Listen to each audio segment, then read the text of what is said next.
Todos conocemos cómo funcionan las cargas eléctricas, al menos lo básico. Ya saben, las cargas iguales se repelen, las que no se atraen. Ese es el principio básico. Ahora bien, hay un concepto conocido como campo, y básicamente es ese efecto o influencia que tienen las cargas en lo que lo rodea, creando una perturbación, lo que influye en otros objetos. Los campos los podemos ver como si fueran un mapa lleno de vectores o también una serie de líneas llamadas líneas de campo, que representan la dirección del campo. Hay que aclarar que estas líneas de campo parten de la carga positiva y llegan a la carga negativa. Algo muy similar pasa en el campo magnético. En él, las líneas de campo parten del polo norte y, bueno, llegan hasta el polo sur.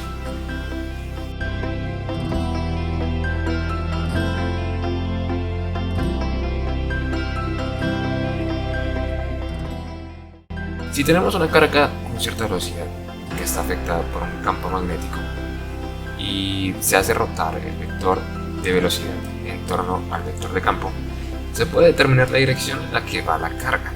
A esta fuerza se le llama fuerza de Lorentz. En el sentido de las agujas del reloj, hacia adentro, en el sentido contrario, hacia afuera. Se puede pensar que esta fuerza es como una cuerda que obliga a la carga a girar en torno a ella.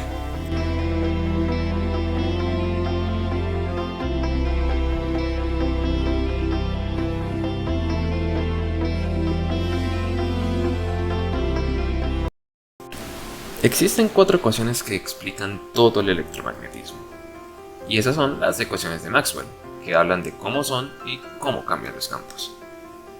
La primera es la ley de Gauss, la cual describe cómo las cargas afectan al campo eléctrico. En concreto, dice que las cargas eléctricas son fuentes de campo eléctrico si son positivas o sumideros si son negativas, o, en otras palabras, como dije al principio, que si son iguales se repelen y que si son distintas se atraen. La segunda es la ley de Gauss para el magnetismo, y dice que las fuentes y sumideros del campo magnético no existen, o sea, no hay cargas magnéticas. Esto quiere decir que el campo magnético debe cerrarse sobre sí mismo. Es como cuando cortas un imán en dos y ves como ambas partes tienen dos polos cada uno. Gracias a esta ley es que se puede decir que en este mundo los monopolos son imposibles. La tercera ecuación es la famosa ley de Faraday, y dice que si un campo magnético cambia en el tiempo, esto activa el campo eléctrico de una manera precisa, cerrándose. Si el campo magnético aumenta, el eléctrico se orienta en el sentido de las agujas del reloj, y si el campo magnético decrece, se orienta al contrario. O sea, que no solamente las cargas y los imanes influyen en los campos, sino que también pueden hacerlo entre ellos, en ambas direcciones. Esto último da lugar a la cuarta ecuación, la ley de Ampère-Maxwell, que un campo eléctrico cambia en el tiempo o cargas moviéndose, es decir, una corriente eléctrica, activan el campo magnético. Con estas cargas en movimiento, o sea, corriente eléctrica, es que se generan imanes artificiales, también llamados imanes, que son muy útiles en la vida diaria, ya que con ellos es que se generan los campos magnéticos que usan ciertos dispositivos electrónicos, especialmente algunos muy importantes del área médica.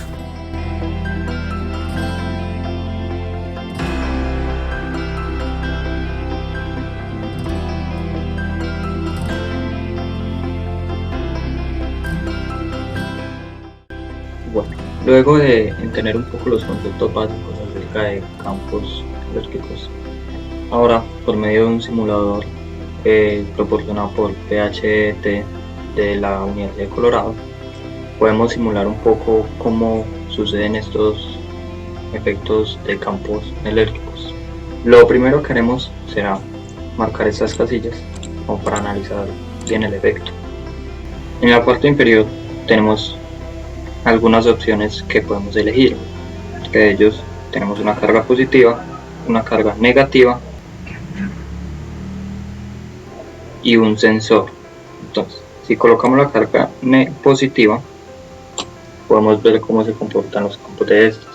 Vemos que el campo es del centro hacia el exterior en todo sentido. Ahora, si colocamos otra carga positiva alejado del anterior, vemos que los campos todos van del interior hacia el exterior. Ahora, si colocamos el sensor en el medio, con esto podemos medir cómo se comporta el campo en esta zona. Si lo colocamos casi en el medio, la fuerza del campo eléctrico sería casi nula. Como vemos aquí, se puede tomar como casi cero en el centro de ambas cargas. Ahora, dato interesante que nos lo indica la teoría: si encima de esta carga positiva colocamos una misma de igual valor pero negativo, el campo se ve anulado completamente. La fuerza del campo eléctrico debe ser igual a cero, es decir, nulo. Ahí lo vemos, el campo se vuelve nulo. Si lo movemos un poco, ya vemos que no es nulo completamente. Ahora, vemos que la carga es atraída por la carga negativa y vemos que esta misma carga es impulsada por la positiva.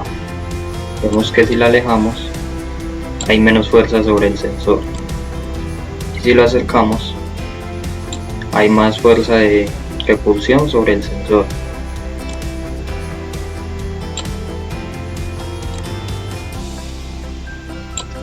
Por medio del simulador podemos ver un poco qué es lo que pasa con estas cargas y cómo es el comportamiento de ellas.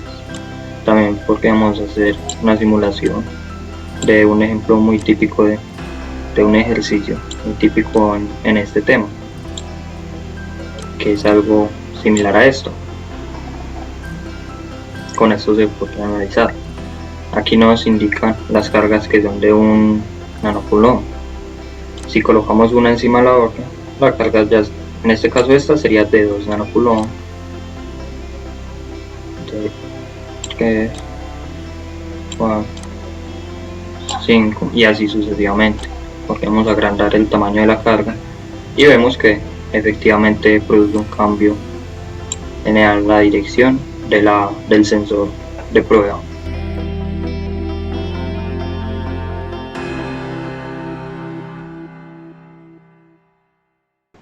Ahora, para entender un poquito mejor los conceptos, procedemos con un ejercicio relacionado con el tema. Nos indica que un electrón se acelera por la acción de una diferencia de potencial de 100 voltios y posteriormente penetra en una región en la que existe un campo magnético uniforme de 2 T, perpendicular a la trayectoria del electrón en el indicado. Ahora nos piden calcular la velocidad del electrón al entrar en el campo magnético, luego hallar el radio de la trayectoria que pasa el electrón en el interior del campo magnético, por último el periodo del movimiento. Entonces, lo primero sería aplicando la ley de la conservación de la energía mecánica de movimiento del electrón dentro del campo eléctrico y suponiendo que el electrón está inicialmente en reposo. Entonces, tenemos que el delta de la energía cinética más el delta de la energía potencial debe ser igual a 0. Esta es la ley de la conservación, de que la energía total del sistema se conserva.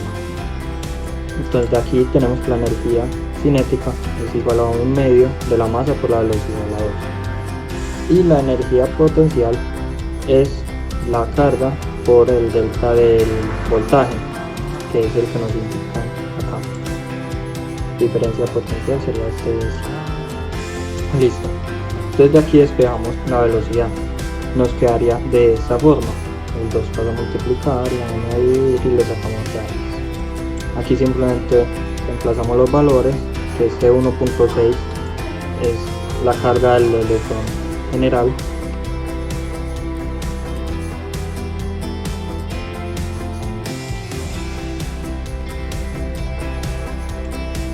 Y cambiamos todos los valores. Ya. La masa, también tomamos la masa general del electrón. nos daría este resultado. Entonces con esto ya solucionamos la primera pregunta, que sería calcular la velocidad del electrón al ingreso del campo magnético. Listo, ahora cuando nos piden en la segunda hallar el radio de la trayectoria.